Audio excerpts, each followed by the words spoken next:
नमस्कार दोस्तों, आप सभी का ज़िंदगी तेरा शुक्रिया में स्वागत है।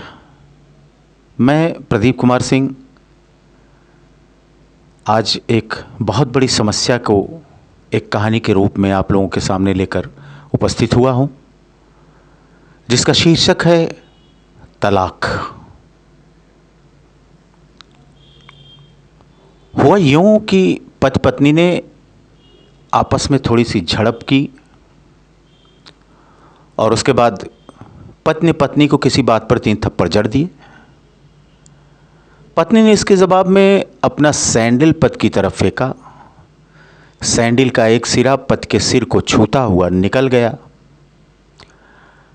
मामला रफा दफा हो भी जाता, लेकिन पति ने इसे अपनी तौहीनी समझी। रिश्तेदारों ने मामला और पेचीदा बना दिया। न सिर्फ पेचीदा बल्कि संगीन। सभी रिश्तेदारों ने इसे खानदान की नाक कटना कहा। यह भी कहा कि पति को सैंडल मारने वाली औरत न तो वफादार होती है और न ही पतिव्रता। इसे घर में रखना अपने शरीर में मियादी बुखार पालने जैसा है। कुछ रिश्तेदारों ने तो यहां तक कह डाला कि ऐसी औरतों को तो पेट में ही मार डालना चाहिए, इन्हें पैदा ही नहीं होने देना चाहिए। बुरी बातें चक्रवृद्धि ब्याज की तरह बढ़ती हैं, सो दोनों तरफ खूब आरोप उछाले गए। ऐसा लगता था जैसे दोनों पक्षों के बीच वॉलीबॉल का कोई मैच चल रहा हो। लड़के ने लड़की के बारे में और लड़की ने लड़के के बारे में कई असुविधाजनक बातें कही। मुकदमा दर्ज कराया गया। पति ने पत्नी की चरित्रहीनता का, तो पत्नी ने दहेज उत्पीड़न का मामला दर्ज कराया। 6 साल तक शादीशुदा जीवन बिताने और एक बच्ची के माता पिता होने के बाद आज दोनों में तलाक हो गया। पति पत्नी के हाथ में तलाक के कागज़ों की प्रति थी। दोनों चुप थे, दोनों शांत, दोनों निर्विकार। मुकदमा 2 साल तक चला था। 2 साल से पत्नी अलग रह रही थी और पति अलग। मुकदमे की सुनवाई पर दोनों को आना होता। दोनों एक दूसरे को देखते जैसे 2 पत्थर आपस में रगड़ खा गए हों। दोनों गुस्से में होते, दोनों में बदले की भावना का आवेश होता। दोनों के साथ रिश्तेदार और उनकी हमदर्दियां होती। उनकी हमदर्दियों में थोड़ा थोड़ा विस्फोटक पदार्थ भी छुपा होता। लेकिन कुछ महीने पहले जब पति पत्नी कोर्ट में दाखिल होते तो एक दूसरे को देखकर मुंह फेर लेते, जैसे जानबूझकर एक दूसरे की उपेक्षा कर रहे हों। वकील और रिश्तेदार दोनों के साथ होते। दोनों को अच्छा खासा सबक सिखाया जाता कि उन्हें क्या कहना है। दोनों वही कहते।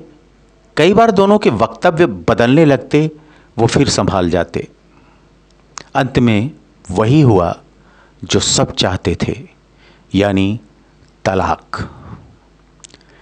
पहले रिश्तेदारों की फौज साथ होती थी, आज थोड़े से रिश्तेदार साथ थे। दोनों तरफ के रिश्तेदार खुश थे, वकील खुश थे, माता पिता भी खुश थे। तलाकशुदा पत्नी चुप थी और पति खामोश।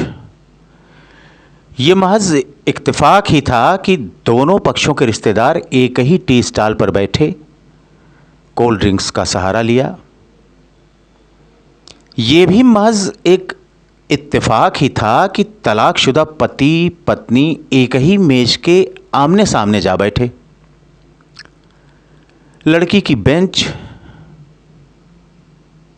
के दूसरी तरफ लड़का।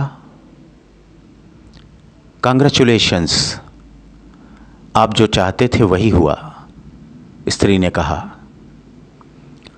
तुम्हें भी बधाई, तुमने भी तो तलाक देकर जीत हासिल की, पुरुष बोला। तलाक क्या जीत का प्रतीक होता है? स्त्री ने पूछा। तुम बताओ। पुरुष के पूछने पर स्त्री ने जवाब दिया। फिर कुछ देर गुमसुम सी चुपचाप बैठी रही। उसके बाद फिर बोली, तुमने मुझे चरित्रहीन कहा था। अच्छा हुआ, अब तुम्हारा चरित्रहीन स्त्री से पीछा छूटा। वो मेरी गलती थी, मुझे ऐसा नहीं करना चाहिए था। पुरुष बोला, मैं बहुत मानसिक तनाव झेली हूं। स्त्री की आवाज सपाट थी, न दुख न गुस्सा। जानता हूं, पुरुष इसी हथियार के से स्त्री पर वार करता है, जो स्त्री के मन और आत्मा को लुहुलुहान कर देता है। तुम बहुत उज्जवल हो। मुझे तुम्हारे बारे में ऐसी गंदी बात नहीं करनी चाहिए थी। मुझे बेहद अफसोस है, पुरुष ने कहा। वो चुप रही। उसने एक बार पुरुष को देखा। कुछ पल चुप रहने के बाद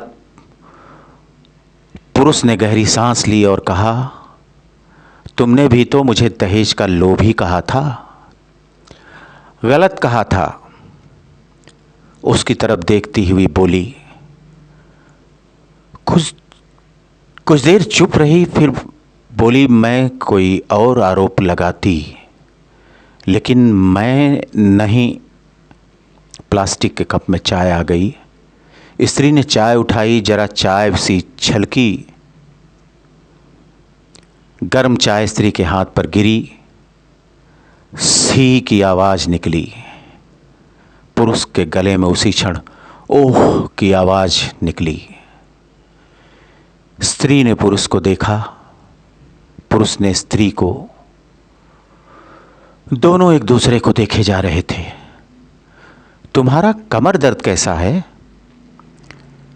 वैसा ही है, कभी वोवरान तो कभी कॉम्बीफ्लेम। उसने बात खत्म करनी चाहिए। तुम एक्सरसाइज भी तो नहीं करती? उसकी बात पर वो एक फीकी सी हंसी हंसती। तुम्हारे अस्थमा की क्या कंडीशन है? फिर अटैक तो नहीं पड़े? स्त्री ने पूछा। अस्थमा, डॉक्टर सूरी ने मेंटल स्ट्रेस कम करने को कहा है, पुरुष ने जानकारी दी। स्त्री ने पुरुष को देखा, देखती रही एकटक, जैसे पुरुष के चेहरे पर छपे तनाव को पढ़ रही हो। इनहेलर तो ले लेते, उसको लेते रहते हो ना? उसने पुरुष से पूछा और उसके चेहरे से अपनी नज़रें हटाई। हाँ, लेता रहता हूँ, आज लाना याद नहीं रहा, पुरुष ने कहा। तभी आज तुम्हारी सांस उखड़ी उखड़ी सी है, स्त्री ने हमदर्द लहजे में कहा। हाँ, कुछ इस वजह से और कुछ, पुरुष कहते कहते रुक गया। कुछ तनाव के कारण, स्त्री ने बात पूरी की। पुरुष कुछ सोचता रहा, फिर बोला, तुम्हें 4 लाख रुपए देने हैं और 6,000 रुपये महीना भी। हाँ, फिर? स्त्री ने पूछा। वसुंधरा में फ्लैट है, तुम्हें तो पता ही है, मैं उसे तुम्हारे नाम कर देता हूँ। 4 लाख रुपए फिलहाल मेरे पास नहीं है, पुरुष ने अपने मन की बात कही। वसुंधरा वाले फ्लैट की कीमत तो 20 लाख रुपए होगी, मुझे सिर्फ 4 लाख रुपए चाहिए, स्त्री ने स्पष्ट किया। बिटिया बड़ी होगी, 100 खर्च होंगे, पुरुष ने कहा। वो तो तुम 6,000 रुपये महीना मुझे देते रहोगे, स्त्री बोली। हाँ, ज़रूर दूंगा। 4 लाख अगर तुम्हारे पास नहीं है तो मुझे मत देना, स्त्री ने कहा। उसके स्वर में पुराने संबंधों की गर्द थी। पुरुष उसका चेहरा देखता रहा। कितनी सहृदय, कितनी सुंदर लग रही थी सामने बैठी स्त्री, जो कभी उसकी पत्नी हुआ करती थी। स्त्री पुरुष को देख रही थी और सोच रही थी, कितना सरल स्वभाव का है यह पुरुष, जो कभी उसका पति हुआ करता था, कितना प्यार करता था उससे। एक बार हरिद्वार में जब वह गंगा में स्नान कर रही थी तो उसके हाथ से जंजीर छूट गई। फिर पागलों की तरह वह बचाने चला आया था उसे। खैर, खुद तो तैरना नहीं आता था लाट साहब को, और मुझे बचाने की कोशिशें करते रहे। कितना अच्छा है, मैं ही खोट निकालती रही। वो एक टक स्त्री को देख रहा था और सोच रहा था कितना ध्यान रखती थी। स्टीम के लिए पानी उबालकर जग में डाल देती थी। उसके लिए हमेशा इन्हेलर खरीद कर लाती। सेरेटाइड एक्यूहेलर बहुत महंगा था। हर महीने कंजूसी करती, पैसे बचाती और एक्यूहेलर खरीद लाती। दूसरों की बीमारी की कौन परवाह करता है, ये करती थी परवाह। कभी जाहिर भी नहीं होने देती थी। कितनी संवेदना थी इसमें। मैं अपनी मर्दानगी के नशे में रहा। काश जो मैं इसके जज्बे को समझ पाता। दोनों चुप थे, बेहद चुप, दुनिया भर की आवाज़ों से मुक्त होकर खामोश। दोनों भीगी आंखों से एक दूसरे को देखते रहे। मुझे एक बात कहनी है। उसकी आवाज़ में झिझक थी।